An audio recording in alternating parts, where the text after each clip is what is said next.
Social labels can have a very deep-reaching and profound effect. For example, when you call someone with intellectual disability a moron, it diminishes them, and society has deemed this quite cruel to relegate the complexity that comes with the hand they've been dealt in life. What? With these morons? Yeah, but we're organized. Amalgamated Association of Morons, Local 6 and 7/8. We are morons, tried and true, and we'll do our yell for you.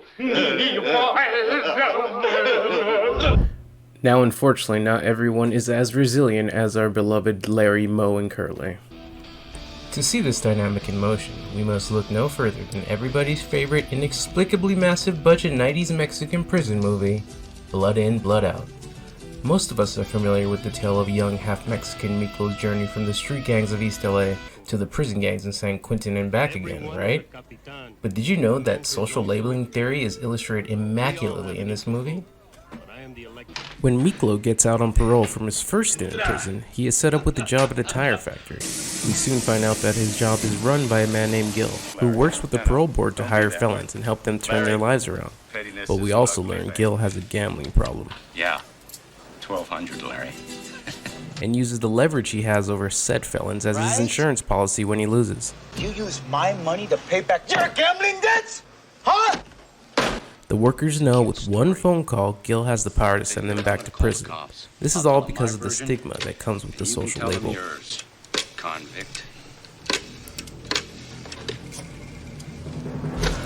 Miklo knows that he's been labeled a convict by society, and the police and parole board will certainly believe his boss word over his. Soon Miklo became frustrated with the setbacks that come with his newfound label, and eventually returned to the same behavior that got him that label. Miklo begins to identify with his label of convict. He sees how hard his struggle will be now. Thus, he decides to commit even more crimes. We see here now how a social label can actually become a self-fulfilling prophecy. Miklo, what the fuck are you doing, man? While watching Miklo's downfall, we also witness the process of stigmatization taking place. It has a lasting effect on people's self-identity. A chain reaction begins to occur. Miklo, now labeled a convict by society, begins to hang out with other delinquents who approve of each other's illegal behavior. This is the final stage of the career criminal. They become outcasts of society and increasingly more hostile towards law-abiding citizens. This leads to what is called deviance amplification, which pretty much just means more deviance, more crime, more illegal behavior. This is described in detail in Margit Averdig's 2022 CriminologyWeb.com article.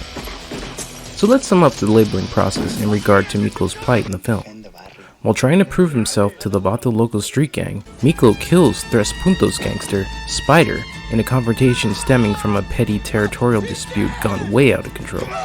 He is then chased down and arrested and convicted for the murder of Spider. He becomes a convict, goes to prison, and when he's released, faces the stigmatization that comes with this social label. He internalizes the label, conforms to it, and eventually that leads to him committing his second act of deviance. That which costs him his leg and lands him back in jail. Now the increasingly vicious cycle that stemmed from the societal reaction to the initial deviance itself is made clear.